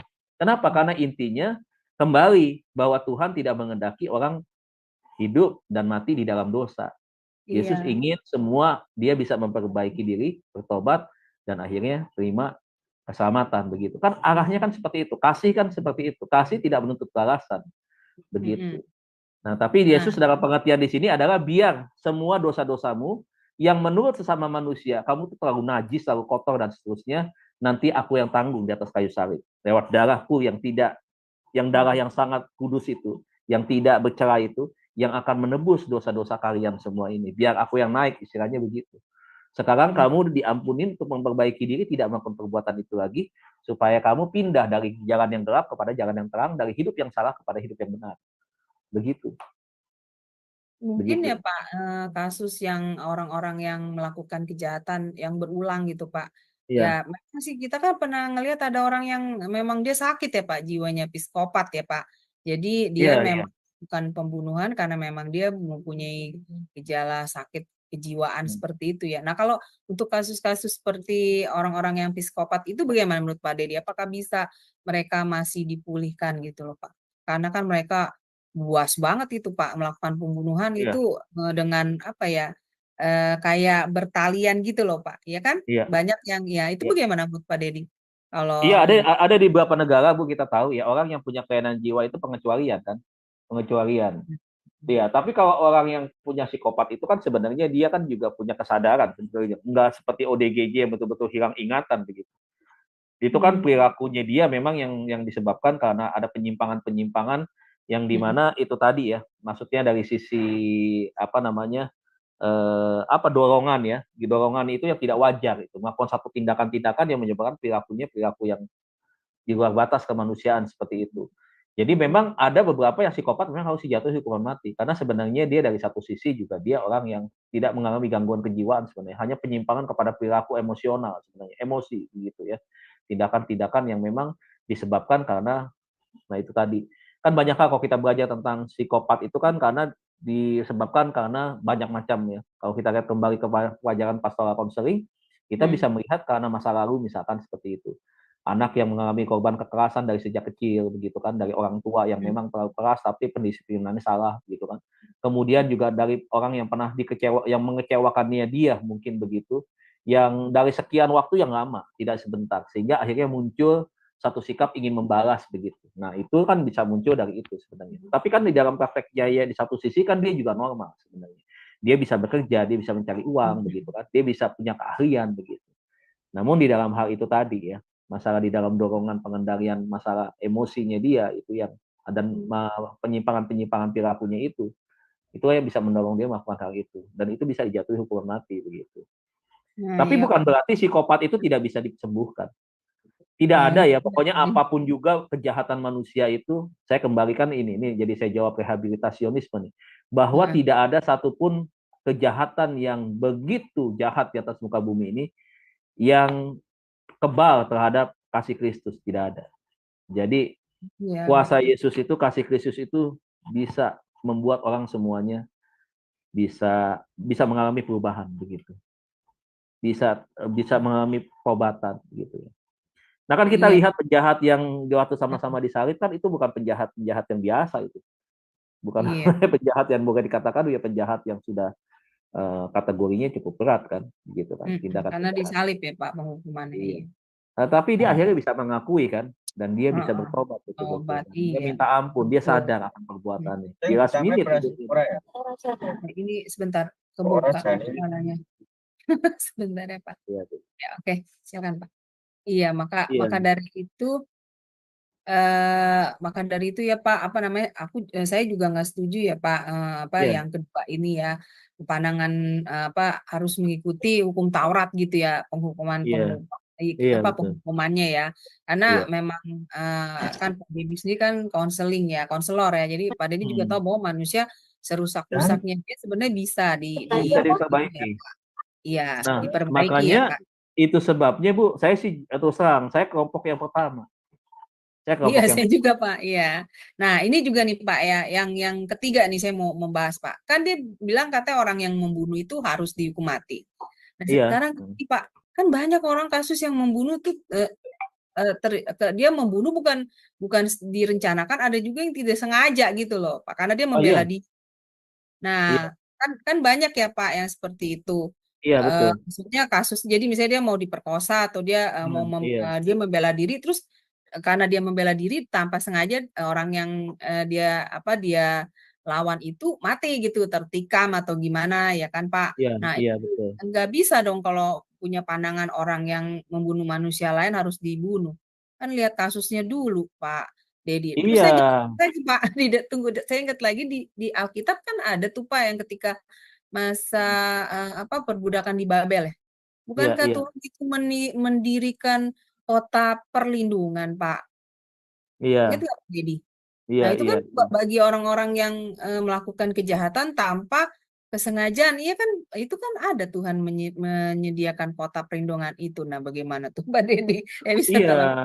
Karena kan gini kan, tentunya kan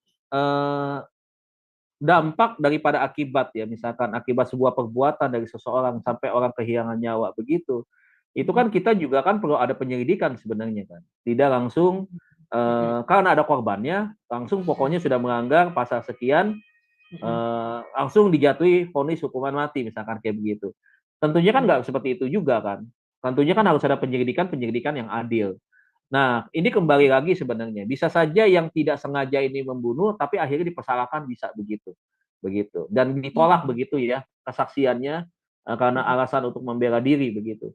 Nah, kadang-kadang kan kita bisa melihat juga ya faktor ketidakadilan itu bisa terjadi karena apa sebenarnya? Banyak kasus ya. Kita nggak usah jauh-jauh lihat aja di negara kita seperti ini. Ini hal yang nggak bisa ditutup-tutupi. Kita lihat yang lagi rame kasus Vina, kemudian juga kasus-kasus yang lain beberapa. Oke, anggaplah kasus Vina. 7 narapidana yang lain kan ternyata itu kan bukan daripada pelaku yang sesungguhnya. Tetapi kan karena di dalam prosesnya itu katanya itu ya ada ketidakadilan di sana, akhirnya dipersalahkan. Jadi dianggap sebagai pelaku yang melakukan satu tindakan pembunuhan itu. Padahal pelaku yang sebenarnya bukan itu, katanya seperti itu. Kenapa? Karena ya itu tadi, karena ada alasan-alasan tertentu. Tetapi yang sebenarnya, kembali lagi, kalau orang tidak melakukan kesalahan karena dia membela diri, itu sebenarnya dia lolos daripada hukuman. Begitu. Karena apalagi dia melakukan itu menghindar dan tanpa sengaja, misalkan, ya itu dia membelokkan pisaunya, misalkan, dan pisaunya itu mengenai perut si pelaku, misalkan, dan pelaku itu akhirnya tertusuk dan akhirnya mengenai pisaunya sendiri ya, dan akhirnya dia meninggal begitu. Nah, itu kan faktor ketidaksengajaan sebenarnya. Nah, itu sebenarnya tidak harus dihukum mati ya, nah, seperti itu. Karena memang dia tidak langsung berniat untuk membunuh, karena kan dia korban. Yang niat untuk membunuh dan melakukan kejahatan kan si pelaku begitu. Gitu. Iya, tapi Makanya kita banyak ya, Pak Deddy, menemukan kasus itu, maksudnya orang itulah itu makanya dihukum kasihan. mati ya Pak, ternyata tidak Ya, bersalah. Itu gimana Pak Deddy? kasihan. Makanya itu dia akhirnya dia harus menanggung itunya apa yang bukan sesuatu yang dia lakukan, tetapi ya mau kata apa begitu ya. Makanya ya agak susah ya kalau kita berbicara tentang hukum dunia ya. Tapi kembali bahwa Tuhan itu adalah hakim yang adil, hakim di atas segala hakim.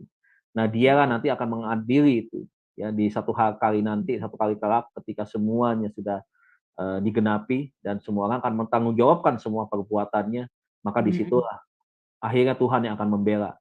Sekalipun orang yang tidak bersalah itu sudah mati.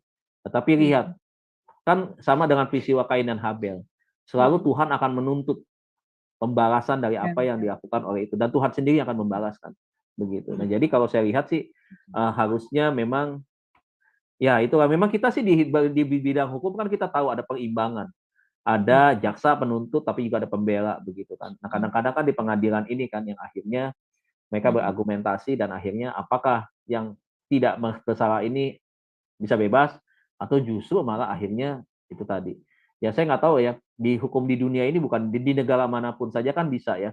Apalagi kita tahu keadilan itu tidak berlaku bagi orang yang punya kedudukan, jabatan, uang, dan ya kan.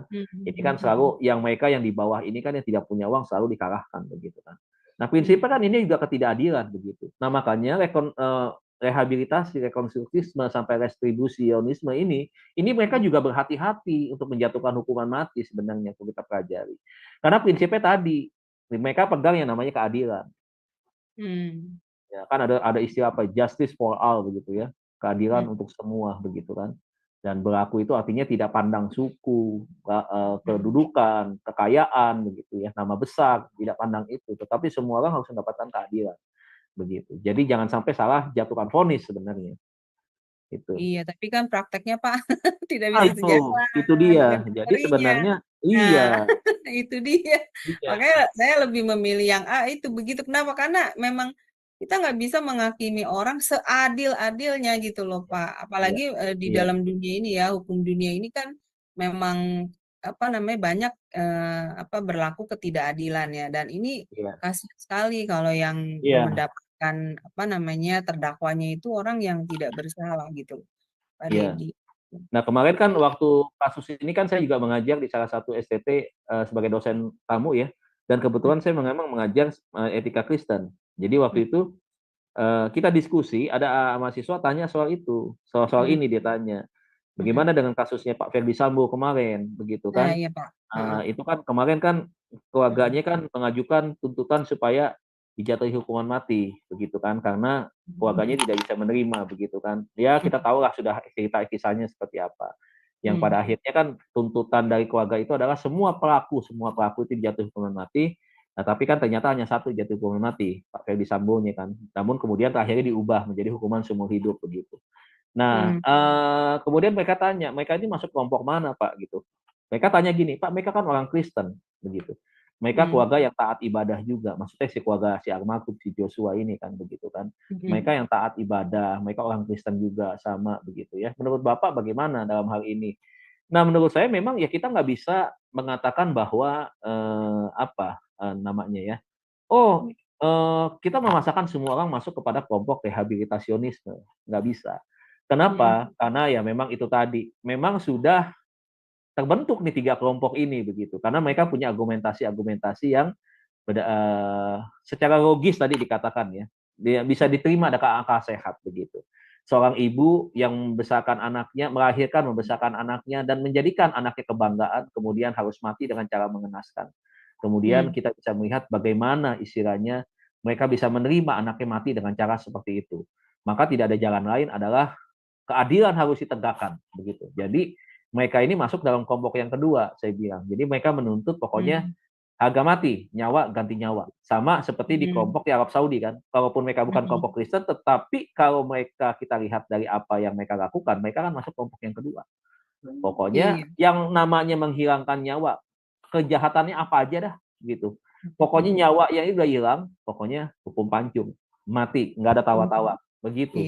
Jadi, nah mereka keluarga ini kelompoknya kelompok yang kedua dalam kasus itu, begitu. Tapi juga jangan salahkan mereka bahwa mereka bukan orang Kristen yang tidak melakukan perintah Tuhan. Kadang-kadang kan membingungkan.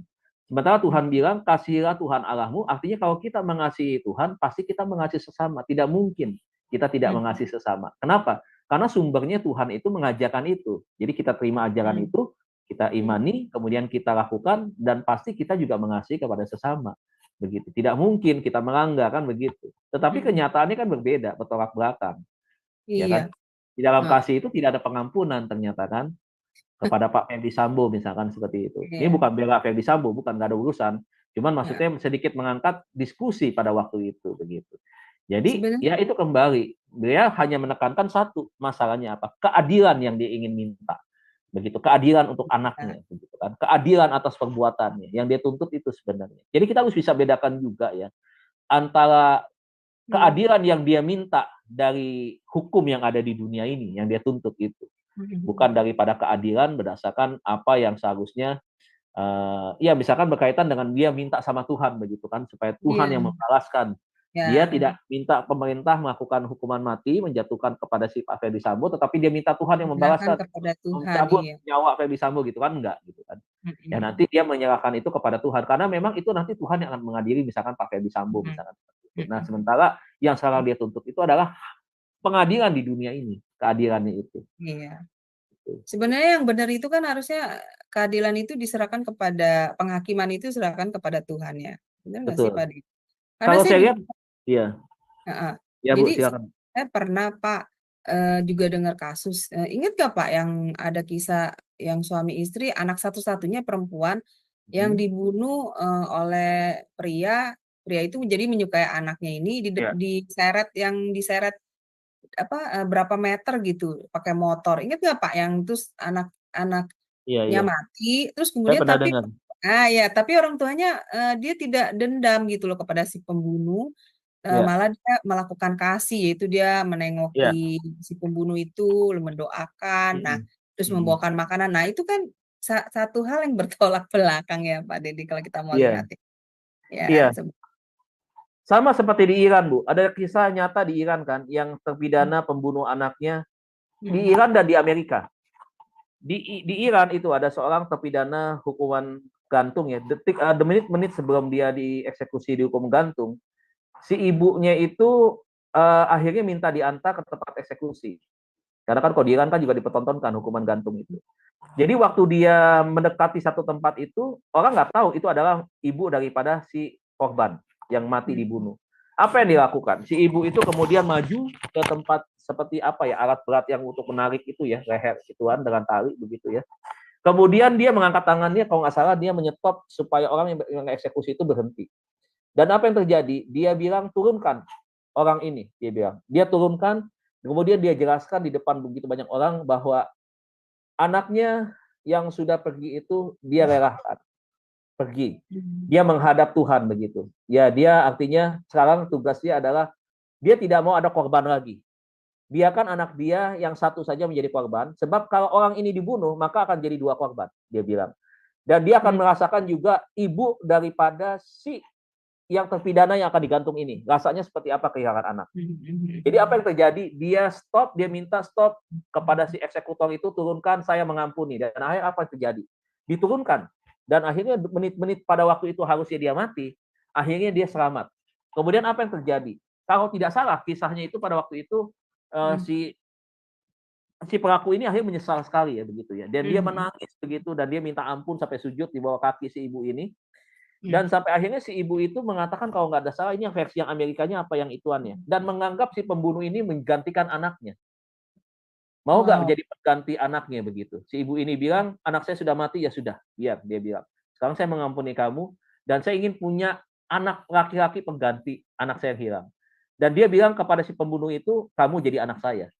Coba lihat kayak begitu. Waduh, waktu saya lihat seperti itu, keren banget kisahnya. Dan itu terjadi nyata betul-betul. Sampai kisah ini kan Bu Ari mungkin bisa googling nanti cari tuh kisah yang itu yang di Iran dan di Amerika. Sampai akhirnya dia maafkan itu. Dan akhirnya ya kita bisa lihat ya, tidak jadi mati. Kemudian saya yakin nih penjahat ini pasti akan bertobat sungguh-sungguh. Dia pasti akan menyesali perbuatannya itu. Dan yang kedua adalah kebesaran hati seorang ibu di sini. Ini luar biasa sekali begitu. Jadi memang saya yakin juga bukan mengatakan bahwa kayak ibu daripada Yosua ya, yang kasus Verdi Sambo itu tidak punya hati begitu ya, tidak mengampuni itu salah gitu. Tidak juga itu ya. Tetapi kalau saya lihat hari ini sepertinya dia menyerahkan perbuatan si pelaku ini hanya kepada Tuhan saja yang membalas nanti kelak. Begitu perbuatannya. Jadi dia tidak menuntut kepada pemerintah yang punya otoritas untuk menjatuhkan hukuman mati itu untuk membalas, tetapi membiarkan itu hidup, tetapi biar nantilah Tuhan yang akan berurusan. Dia akan berurusan dengan Tuhan nanti di kehidupan yang akan datang itu setelah kematian. Jadi memang luar biasa. Yang kasus itu juga Pak, yang saya cerita tadi itu akhirnya penjahat itu yang pembunuh anaknya itu juga bertobat Pak. Dia minta ampun kepada kedua orang tua dari perempuan itu.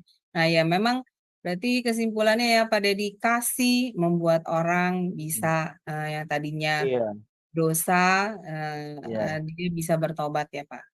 Iya, saya pernah dengar kata pepatah begini, sejahat-jahatnya manusia ya pasti dia ada juga dia bisa untuk berubah begitu. Ada tinggal masalah waktu sebenarnya. Jadi ada sisinya, ada sisi kebaikannya. Tidak 100% dia itu jahat begitu. Dari sekian 90% misalkan ada sekian persennya ada sisi kebaikannya. Dan sisi kebaikan itu yang bisa menutup 90% atau 95% misalkan, ya katakanlah 10% itu menjadi sesuatu yang baik, berubah begitu. Jadi ada yang mengatakan demikian begitu. Dan saya percaya itu. Ya, Ibu Heni ya. Ibu Heni ya. Bu, suaranya putus-putus, Bu. Ibu nggak jelas. Bu. Monitor Ibu Heni. Suaranya nggak jelas, Bu. Atau terbuka ini? Saya buka, oh maaf, terbuka ya. Iya. Ya, gimana Ibu Heni? Oh, ya? Iya, saya lagi nyari colokan ini link, colokan apa namanya? Colokan HP. Ini Ibu Deborah kayaknya, Ibu Deborah Ari, terbuka terus. Oh, kirain Ibu Heni, suaranya mirip-mirip. Bukan. Kan. Salam Bu Deborah. Halo. Iya, ada pertanyaan Kak. Paling mengira ini saya lagi, maaf, saya lagi di perjalanan habis pelayanan ini ke Jogja. Oh iya, Ibu nyimak ya. Iya, saya tetap dengerin. Saya kan juga belajar firman itu paling bagus karena semua untuk kemuliaan Tuhan. Amin. Baik Bu, nggak apa-apa Bu. Iya, makasih Bu. Iya, Ibu tidak mau sharing juga Bu, silakan Ibu. Terima kasih Bu Heni. Ya, sama-sama. Iya, tadi berkati semakin lagi guys 10,1. Ya, tadi Bu Heni, aku pikir Ibu itu suaranya mirip-mirip ya. Ternyata bukan. Iya. Oke. Iya. Oke. Baik-baik. Jadi Ibu gimana Ibu? Apa mau menambahkan? Silakan. Enggak menambahkan sih, cuman lagi tersentuh aja tadi kisah yang terakhir Pak Dedi kasih tahu seorang ibu mengampuni anak walaupun anaknya sudah mati, ya itu benar-benar kasih yang dari surga ya. Nah tapi kalau dilihat dari hukum Taurat tadi itu mengerikan juga. Waduh, untung saya nggak ada di zaman hukum Taurat Pak Dedi. Iya sama. Iya Bu, kalau nggak ada di hukum Taurat, aduh. Iya, betul. Iya bener, Itu banyak aja banget ya. sih. Sampai berapa itu ya tadi hukuman yang dilakukan langsung hukuman mati ya Pak Dedi ya, tidak ada pengampunan ya. Iya, Makanya iya, iya, bersyukurlah ya kita hidup di zaman kasih karunia, bener ya Ibu Heni, Pak Dedi. iya. Jadi Betul. makanya hukuman mati seperti itu, ya aku sih cuma Pak ingatnya kisah yang wanita itu aja sih, wanita yang itu Pak, Iya, yang iya, ya itu aku makanya. ingatnya itu pun Tuhan Yesus mengampuni loh gitu loh, Iya. nggak dibiarkan orang-orang menghukum wanita itu gitu. Ya, makanya di situ kan banyak yang pada langsung bilang, tuh buktinya Tuhan Yesus itu artinya dia melanggar hukum Taurat tuh buktinya. Buktinya dia mengampuni orang Iya. yang berzina, dia melanggar. Apa iya Yesus melanggar? Ya nggak melanggar lah, coba lihat. Orang mau ngejatuhin orang nggak ada buktinya, kok dia berzina? Mana buktinya? Pelaku laki-lakinya mana? Kalau kita mau bicara soal keadilan, ayo, mana pelaku laki-lakinya? Iya. Begitu. Jadi jelas di situ diajarkan Tuhan Yesus kita harus berhati-hati dalam menegakkan keadilan ya, Pak Dedi Ya, ya. harus memutuskan adilan juga begitu, sama. Jadi Adil jangan adil. sembarangan percaya mulut orang kan, begitu. Heeh. Begitu. Iya. Wah, Iya. luar biasa Pak Dedi, materi malam ini sangat memberkati. Kita jadi mengerti bahwa Ini bagaimana kayaknya, pandangan iya, Alkitab itu tentang iya. hukuman mati ya. Iya Ini benar Pak Dedi. kayaknya nih semua nih di grup, ya di Zoom ini nih kelompoknya kelompok yang pertama nih kayaknya. Amin. Ibu Heni kelompok yang Kelompok pertama ya Bu. kelompok yang penuh kasih begitu kan. Oh, tidak ada manusia yang sempurna. Allah aja sampai mengasihi manusia yang berdosa. Iya bener itu ya Pak, Bagi bener kita kan Pak. begitu. Iya. Iya, makanya puji Tuhan. Baik Pak, terima kasih Pak Dedi, luar biasa sekali pemaparannya malam ini ya, sangat memberkati kami semua. Jadi kita bisa tutup ya Pak kelas kita, Iya, Bapak bisa closing statement, lalu pimpin doa bagi kami semua. Silakan Pak Dedi. ya, makasih. Ya, Bapak Ibu Saudara, kita sudah menyelesaikan materi pengajaran yang singkat ini tentang kontroversi tentang hukuman mati. Kita belajar ada 3 kelompok, 3 pandangan berkaitan dengan sudut pandang dari iman Kristen. Mana yang menjadi pilihan bagi kita, itu kembali kepada kita. Namun satu hal yang harus kita dari pelajaran ini kita tangkap adalah bagaimana pengampunan dan kasih Allah itu seharusnya juga kita bisa nyatakan ya kepada sesama. Jangan pernah lihat setiap kesalahan orang, tetapi kita harus melihat bahwa setiap orang itu butuh kasih dan pengampunan. Saya kira itu closing statement-nya. Mari kita berdoa, Bapak Ibu Saudara, sebelum kita berpisah. Kita tundukkan kepala. Terima kasih Bapak yang baik. Puji syukur kami naikkan kepadamu. Segala penghormatan kami naikkan, kami kembalikan, sebab Engkau yang layak untuk menerima semua itu. Bapak, terima kasih buat waktu malam hari ini kami boleh bersama di dalam kelas pengajaran cahaya firman. Kami percaya Tuhan, Engkau senantiasa terus ada bersama dengan kami. Engkau terus menjaga, melindungi, memberkati setiap kami. Dan biarlah Bapak kami tetap terus Tuhan punya semangat yang menyala-nyala Tuhan. Untuk kami terus belajar, diperlengkapi dengan berbagai pengajaran firman Tuhan, khususnya di setiap kelas yang ada di dalam cahaya firman. Tuhan berkati channel ini Tuhan untuk menjangkau lebih banyak lagi ya Bapak saudara-saudara kami, baik yang seiman maupun yang belum seiman Tuhan. Kami percaya maksud rencana Tuhan yang besar lewat cahaya firman, lewat Bu Heni dan tim semua yang Tuhan percayakan untuk membuat channel ini ya Bapak, untuk semakin lebih banyak lagi mengajarkan kebenaran dan menyampaikan itu bagi semua saudara-saudara kami. Tuhan berkati Bu Heni dan semua tim, Ibu Aling Tuhan. Tuhan, kami percaya Kau terus akan memakai hamba-hambamu ini lebih dahsyat lagi. Terima kasih Tuhan, sebelum kami berpisah, Tuhan memberkati semua rekan-rekan kami, saudara-saudara kami di Zoom, dan juga yang menyaksikan lewat live YouTube. Kami percaya juga Tuhan terus memberkati mereka, pekerjaan diberkati, kesehatan diberkati, keluarga diberkati, anak-anak diberkati, apapun yang mereka kerjakan semua, tangan Tuhan terus menolongnya dan membuatnya berhasil. Dan sebelum kami akan berpisah, mari Bapak Ibu Saudara, arahkan hatimu, angkat kedua tanganmu, pandanglah wajah Tuhan, dan terimalah berkat daripada Tuhan. Kekasih-kekasih Tuhan, hamba-hamba Tuhan, terimalah berkat Allah Bapa kita di surga. Cinta kasih daripada Tuhan kita Yesus Kristus, pertolongan, penghiburan, penyertaan Allah Roh Kudus akan terus menyertai kita, mulai malam hari ini sampai Tuhan Yesus datang kedua kali, menjemput kita semua, dan menjadikan kita semua pemenang, bahkan lebih daripada pemenang. Yang percaya dan diberkati, mari bersama-sama kita katakan. Amin. Amin. Ya, Amin. puji Terima kasih, Bu Tuhan. Alik. Amin. Iya, terima kasih Pak Dedi untuk pelayanannya yang luar Terima kasih. biasa bagi kami semua. Semoga Pak Dedi pelayanan yang diberkati Tuhan lebih dan lebih lagi menjadi Amin. Terima kasih. berkat bagi banyak orang dan selalu diberi kesehatan. Amin ya Pak Dedi. Amin. Terima Baik kasih. Bapak Ibu, terima kasih sudah bersama kami ya mengikuti kelas pembelajaran ini. Tapi jangan lupa ya Bapak Ibu, masih ada kelas lanjutan di pukul 21.00 waktu Indonesia Barat, yaitu kelas sejarah penebusan. Kita akan belajar ya tentang pakaian imam besar lanjutan sesi yang kedua. Baik Bapak Ibu, terima kasih untuk kebersamaannya. Tuhan berkati. Shalom, shalom, shalom.